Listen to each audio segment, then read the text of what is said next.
Assalamualaikum warahmatullahi wabarakatuh. Hamdan syukranillah ala nikmatillah la haula wala quwata illa billah. Salatullahi wa salamuhu ala rasulillah sallallahu alaihi wasallam. Rabbi shrahli sadri wa yassirli amri wahlul 'uqdatam min lisani yafqahu qawli. Hadirin UM Channel yang dirahmati oleh Allah.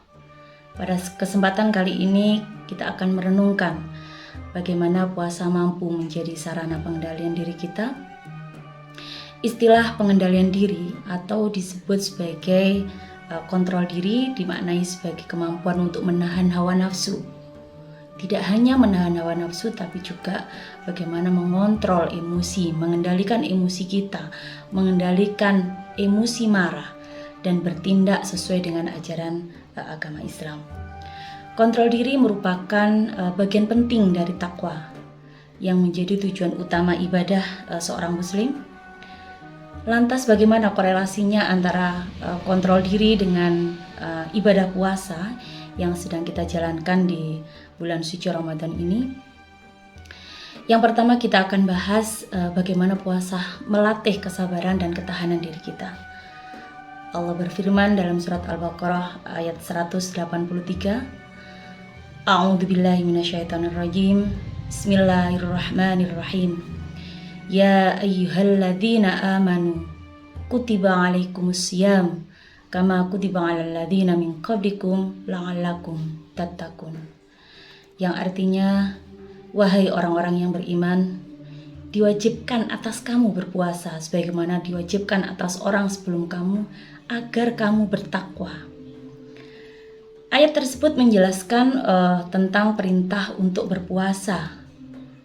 Dalam bahasa Arab, puasa berasal dari kata as-saum atau asyam. Kalau bahasa Jawanya siam gitu ya, yang artinya menahan. Sedangkan menurut istilah, puasa adalah menahan diri dari segala yang membatalkan dengan cara-cara yang khusus, yaitu dilakukan mulai dari terbit fajar hingga terbenamnya matahari.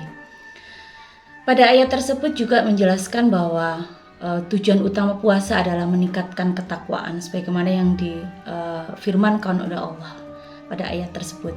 Salah satu ciri utama orang bertakwa adalah mampu mengendalikan dirinya dalam menghadapi hawa nafsu, emosi, dan godaan dunia yang lainnya. Dalam sehari-hari kita seringkali menghadapi ujian, sebagaimana marah, tergoda untuk berbuat kezaliman, tergoda untuk berbuat kemaksiatan, tergoda untuk berbuat kesalahan, atau ingin berkata kasar. Namun saat berpuasa kita dilatih untuk menahan diri, baik dari makan, minum, maupun dari perbuatan yang tidak bermanfaat. Dilatih untuk menahan diri ini tidak hanya itu muncul dari diri kita secara internal, tapi juga sosial kita juga ikut mengendalikan diri kita. Sebagai contoh, ketika kita sedang bersosialisasi dengan teman, ketika kita contohnya di bulan Ramadan misalnya, ketika kita mau melakukan kesalahan, kita melakukan kemaksiatan, kita melakukan hal-hal yang dilarang oleh Allah, cenderung lingkungan akan mengingatkan kepada diri kita bahwa kita sedang berpuasa. Pemirsa UM Channel yang dirahmati Allah, tujuan puasa yang kedua adalah mengontrol hawa nafsu. Manusia diciptakan oleh Allah dengan segala sifat, ciri, dan karakteristiknya. Salah satu ciri manusia adalah diberikan hawa nafsu.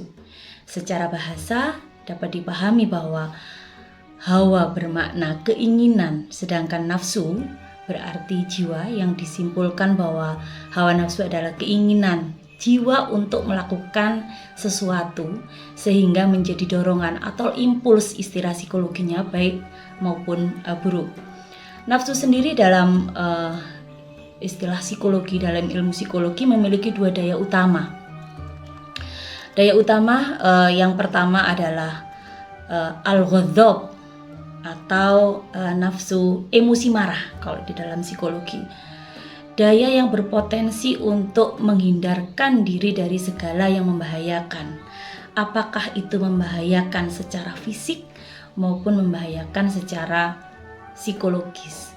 Sifatnya secara natural seperti hewan buas yang menyerang, merusak, membunuh, menyakiti dan lain sebagainya. Kalau istilahnya Freud adalah ada salah satu unsur keberadaan manusia itu adalah id. Jadi ada 3 unsur perbedaan menurut Freud itu adalah id, ego, dan superego. Nah, di mana nafsu yang isinya nafsu-nafsu atau dorongan-dorongan itu ada di unsur id. Daya selanjutnya yaitu asyahwat, daya yang berpotensi untuk menginduksi dari segala sesuatu yang menyenangkan. Sifatnya seperti hewan jinak yang erotisme, memiliki naluri seks bebas, narsisme, dan hal-hal yang dilakukan untuk memuaskan birahi. Secara garis besar, prinsip hawa nafsu, cara kerja hawa nafsu itu mengikuti prinsip kenikmatan atau istilahnya di dalam psikologi adalah pleasure principle. Saat menjalani kehidupan, hawa nafsu manusia lantas menjadi dorongan utama untuk menjalankan hal-hal yang baik atau takwa maupun hal-hal yang buruk atau fujur. Allah berfirman, "Wa nafsu wa ma sawwaha fa'alhamaha fujuraha wa taqwaha," yang artinya dan demi jiwa serta penyempurnaan ciptaannya, lalu dia mengilhamkan kepadanya jalan kejahatan dan ketakwaannya. Manusia yang mampu menempuh jalan baik sebagaimana ayat di atas adalah manusia yang mampu mengendalikan hawa nafsunya dan membenarkan nafsunya hanya kepada Allah Subhanahu wa taala. Nafsu kebenaran ini disebut sebagai nafsu mutmainnah atau nafsu yang tenang. Dalam Al-Qur'an dijelaskan bahwa nafsu ini akan kembali kepada Allah dan diridhoinya. Ya ayyuhan nafsul mutmainnah irji'i ila rabbiki radiyatan mardiyah. Sebaliknya, jalan keburukan itu dapat ditempuh dengan menuruti nafsu yang buruk atau nafsu ammarah. Nafsu ini merupakan sumber dari segala kejahatan, kebatilan, dan kesesatan. Adapun nafsu lain yang sering membawa kepada keburukan adalah nafsu lawamah. Nafsu ini merupakan qadadah adalah nafsu yang buruk karena berasal dari kata talawum yang berarti tidak konsisten atau laum yang artinya celaan. Bagi mereka yang mendapatkan pengendalian nafsu dan memenangkan nafsu mutmainnah, maka akan menang dalam kehidupan dunia.